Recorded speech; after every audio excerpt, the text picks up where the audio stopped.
Good afternoon friends. দেখিছেনে আজি মই কি কৰি আছোঁ? আজি পুৰা ঘৰৰ পৰিৱেশ চাফাই অভিযান চলি আছে। তাৰমানে গছৰ পাতবোৰ শুকাই গৈ বহুত জাবৰৰ নিচিনা হৈ গৈছে আৰু চাৰিওফালে ঘৰৰ মানে বাউণ্ডাৰীত বতাহ নোসোমোৱা হৈছে। সেইকাৰণে মানুহ লগাই এনেকৈ মানে গছৰ পাত চাতবোৰ কাটি দিয়া হৈছে, শুকান ডাল পাতবোৰ কাটি দিয়া হৈছে আৰু গোটেই চোতালত পৰিছে। মাহঁতে, খুৰীহঁতে, ভণ্টিহঁতে সকলোৱে মিলি চাফা কৰি আছে। তাৰে মাজত ময়ো অলপ ঝাৰুডাল লৈ অলপ সাৰিলোঁ। আৰু এয়া দেখিছেনে গেটৰ বাহিৰৰ পৰা একদম ভিতৰলৈকে নাৰিকলৰ পাত, জাবৰৰ দম আৰু এয়া বাগানখনত বিভিন্ন আমাৰ গছ গছনি আছে। আগতেও মই দেখুৱাইছিলোঁ আৰু এয়া দেখিছে জাবৰৰ দমবোৰ কেনেকৈ মানে পৰি আছে। এইবোৰ চাফা কৰোঁতে চাগে আজি গোটেই দিনটোৱে যাব।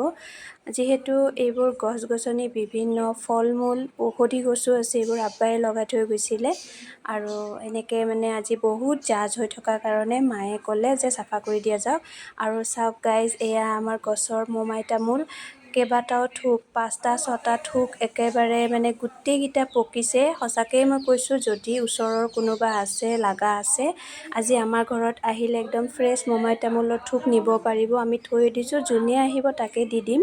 আৰু বেয়া লাগে অকলাই যিহেতু ইমান খাব পৰা নাযায়, আমাৰ লাগতিয়ালখিনি আমি ৰাখিম। বাকী আগতেও বহুতকে ভগাই দিছোঁ আৰু যদি কাৰোবাক লাগা আছে আজি আহিব পাৰে, আহিলে আমাৰ ঘৰৰ পৰা ফ্ৰীতে লৈ যাব পাৰিব। আৰু এইডাল মানি প্লাণ্ট মায়ে লগাইছিলে, গছডাল বগাই গৈ আছে বাৰু। এইডাল ভাবিছোঁ এই দুৱাৰমুখতে এনেকৈ ইয়াতে গ্ৰিলত বগাবলৈ দিম, ভাল লাগিব। আৰু এয়া জাবৰবোৰ চাফা চিকুণ হ'লে পৰিৱেশটোও ভাল লাগিব। ঘৰুৱা পৰিৱেশটো লেতেৰা হৈ থাকিলে বেয়া লাগে আৰু কৰ্মৰত দিনত স্কুল থাকিলে তেতিয়া নোৱাৰি। এইডাল এডাল ধুনীয়া ফুলৰ গছ, কিন্তু দুখৰ কথা পৰুৱাই দেখিছেনে? এইবিলাক পৰুৱাৰ উৎপাত, একদম কণী পাৰি মানে গোটেই মাৰি পেলাইছে। আৰু এয়া দম কৰি থোৱা হৈছে নাৰিকলৰ পাত, তামোলৰ পাত, এইবোৰ চব ইয়াতে দম কৰি থোৱা হৈছে। এইবোৰ এটা সময়ত জ্বলাই দিব লাগিব, যিহেতু পেলাবলৈও জেগা নাই। আৰু এয়া কলগছজোপাৰ গুৰিটোও চাফা কৰি দিছে, আজিহে ভাল লাগিছে। নতুনকৈ হৈছে গছডাল, এবাৰ ফল লাগিলে আৰু এবাৰ চাগে এতিয়া কি হয়, সৰু এডালো হৈছে, লাগে নালাগে নাজানো। আৰু গোটেই ঘৰৰ পৰিৱেশ মুঠতে একদম জাবৰ আৱৰ্জনাৰে ভৰি গৈছে। আৰু এনেকুৱা দিনত কাৰ কাৰ ঘৰৰ পৰিৱেশ চাফা কৰি থকা হৈছে? গৰমৰ বন্ধতে বিশেষকৈ চাফা কৰি থকা হয়। আৰু এটা গছ দেখুৱাই আছোঁ, স্নেক প্লেণ্ট। এইডালো মানে বহুত জোপোহা হৈ গৈছে, আধা ইয়াক কাটি পেলাই দিব বুলি মায়ে কৈছে। আৰু এইফালেও আপোনাৰ কপৌজোপা, কপৌ আমাৰ 2ডাল 3ডাল আছে, শুকাই গৈছে দেখিছে, এয়া শুকাই গৈছে যিহেতু বৰষুণো কম হৈ আছে। পানী দিলেও মানে গছডাল মানে ইমান জীপাল হৈ নুঠে, বৰষুণৰ পানী পৰিলে বহুত জীপাল হৈ উঠে।